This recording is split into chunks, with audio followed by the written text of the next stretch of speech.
अस्सलामुअलैकुम ګرانو مینوالو، امید لرم چې روغ جوړ به وئ او د ژوند په مزو کې به ملګرو ډیر افسوسناکه دردناکه واقعه مخې ته راغلې دی د لوی اردیر سره تعلق لرونکی محمد شهزاد چې د 1400 کلو هلک دی موټرسایکل اکسیډنټ کې وفات شو. آیا دا څنګه وفات شو او د وفات کېدو مکمل وجه ملګرو مکمل معلومات تر سره په دې ویډیو کې شریکوم. زموږ ویډیو در سره پوره وګورئ چې مکمل معلومات تر نه وایي. ملګرو ویډیو کتونه مخکې که تاسو زموږ په چینل نوي وئ نو زموږ چینل له سره ضرور سبسکرایب کوي چې زموږ کوم ویډیو راځي چې هغه تاسو ته زر تر زر دررسي او د دې سره د ټالۍ نشانه مو وایي چې تاسو د تازه معلومات نه زر تر زر خبرېږي. ملګرو تاسو ته چې څنګه پته ده چې ډیر افسوسناکه دردناکه واقعه مخې ته راغلې دی د لوی اردیر سره تعلق لرونکی محمد شهزاد چې د 1400 کالو هلک دی او ډیر ښایسته هلک چې هغه سهار سبا کې نن په موټرسایکل باندې سکول ته روان و چې په هغې دوران کې د اکسیډنټ وکړو او ډیر زیات زخمی شوی او زخمی حالت کې بیا د هسپتال ته وړل خو د حالات ډیر زیات خراب و او د هسپتال نه بیا د کور ته راوړو او هسپتال کې دا وفات شو.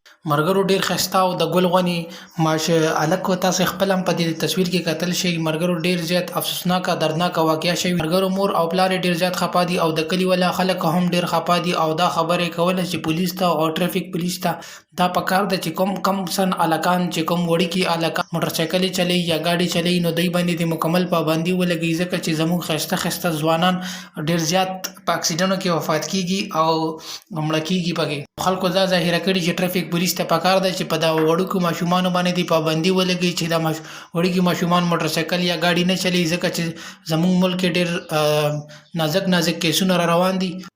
دا ډیر افسوسناکه واقعه چې کوم راغلی و د محمد شهزاد چې کوم په لوی اردیر کې وفات شوی و د جنازه به 4 بجې په لوی اردیر کې ادا کیږي. ملګرو که تاسو زموږ ویډیو خوښ شوي نورو ویډیوګانو لپاره چینل ضرور سبسکرایب کړئ. والسلام.